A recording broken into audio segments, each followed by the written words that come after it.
விநாயகருக்குத்தான் சிதறுகாய் உடைத்து நாம் பார்த்திருப்போம். ஆனால் கருடாழ்வாருக்கு சிதறுகாய் உடைக்கும் வழக்கம் கல்லிடைக்குறிச்சியிலே நடைபெறுகிறது.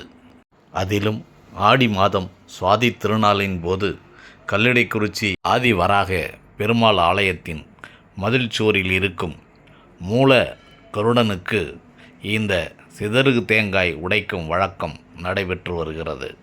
ஒன்றல்ல, இரண்டல்ல, 100 அல்ல, 200 அல்ல, ஆயிரக்கணக்கான சிதறு தேங்காய்களை மூல கருடனின் கீழ் இருக்கும் பெரிய தொட்டியில் ஓங்கி அடித்து உடைத்து சிதறு விடுகிறார்கள். ஆடி மாதம் சுவாதி நட்சத்திரத்தன்று மூல கருடனுக்கு அபிஷேகங்கள் செய்யப்படுவதுடன் மலர்களால் ஆடை அணிவித்து அன்று விசேஷ பூஜையும் ஆராதனையும் நடைபெறுகிறது.